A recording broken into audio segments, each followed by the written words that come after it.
abu. Kalau perkenalkan, nama saya Francina Retna, biasa disapa dengan Sina.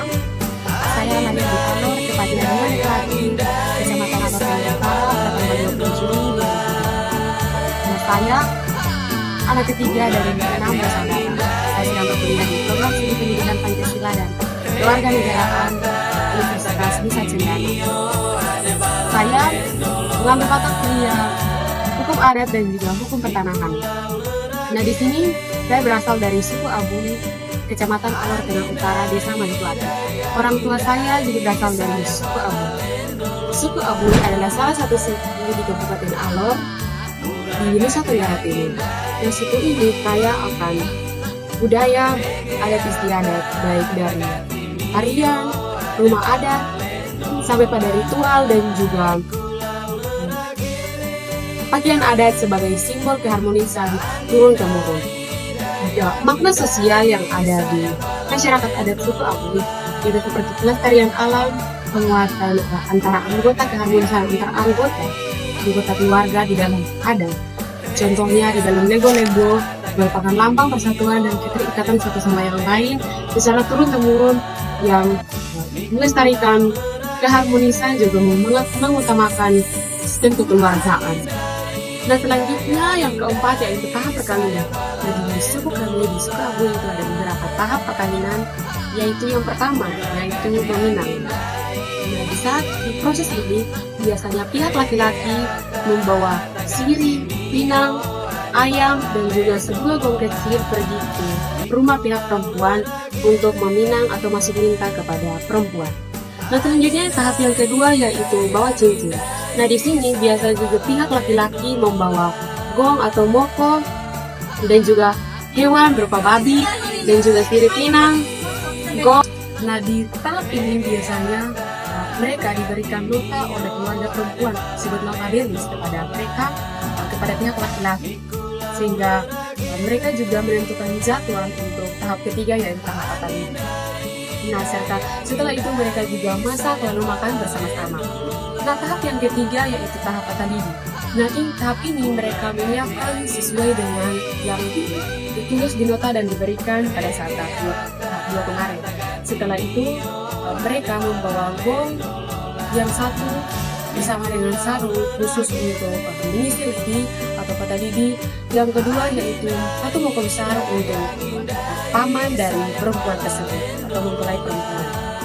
Nah, setelah itu biasanya mereka membawa juga perlengkapan rumah tangga. Nah, setelah itu biasanya mereka melakukan penukaran hewan atau babi.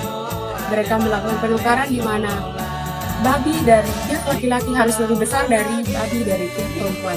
Setelah mereka membawa hewan atau babi tersebut pulang ke rumah masing-masing, pihak perempuan kembali ke rumahnya dan pihak laki-laki pun demikian. Setelah itu mereka masak untuk makan bersama-sama di rumah mereka masing-masing. Nah, setelah itu di tahap yang keempat yaitu terang kampung. Ini biasanya mereka mengurus administrasi gereja, baik di gereja maupun di pemerintah. Biasanya sebagai simbol mereka juga biasa memberikan uang ataupun gong ataupun tenuna atau sarung sebagai simbol atau ucapan terima kasih baik kepada pemerintah maupun gereja. Nah, tahap yang berikut yaitu antaran atau pelepasan perempuan. Nah, tahap ini di mana perempuan diantar oleh keluarganya membawa peralatan rumah tangga baik divan sampai pada lemari dan juga alat dapur semua dibawa dan mengantarnya ke rumah mempelai laki-laki. Setelah sampai di sana mereka makan minum dan juga melepas perempuan di suaminya. Setelah itu mereka kembali. Nah, tahap yang terakhir yaitu di mana laki-laki memberikan satu ekor babi kepada paman dari perempuan dan juga satu sarung untuk paman dari perempuan dan juga beras karung untuk perempuan dan juga keluarga barunya, sehingga perempuan bisa masak dan makan bersama-sama dengan keluarganya di rumah barunya. Baik, yang kelima yaitu pola pembagian warisan. Jadi di suku kami menganut sistem patrilineal di mana warisan diberikan kepada anak laki-laki baik anak laki-laki sulung maupun dibagikan sama rata, tergantung dari orang tua dan anak tersebut. Dan juga bisa dibagikan kepada perempuan jika ia adalah seorang anak tunggal dan tidak mempunyai saudara laki-laki. Sehingga di suku Abui itu menganut sistem patrilineal. Baik, selanjutnya yang keenam yaitu tanah ulayat atau disebut di suku kami yaitu tanah lego-lego atau tanah adat.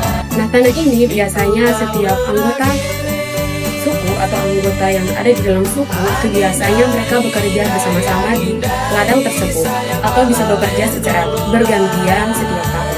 Tetapi tidak boleh untuk menanam tanaman seperti kemiri yang bertahan lama. Jadi biasanya tanah ulayat digunakan untuk menanam padi, jagung atau tanaman tahunan atau musiman. Nah, tanah ulayat bisa juga dikerjakan oleh anak perempuan tanpa terkecuali.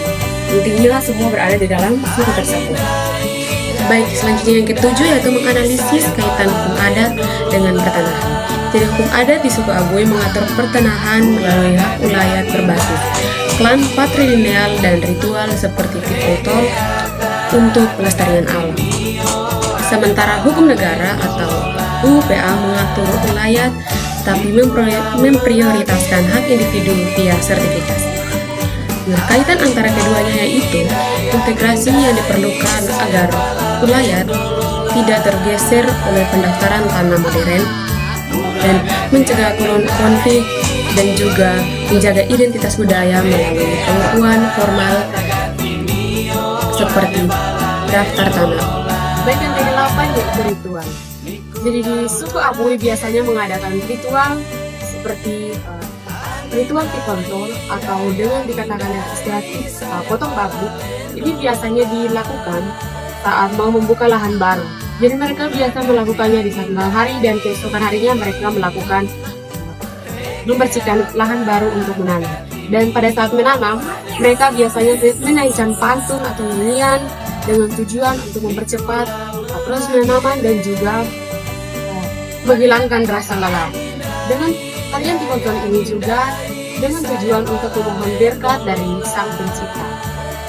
Nah, ada juga ritual saat seorang anak baru lahir.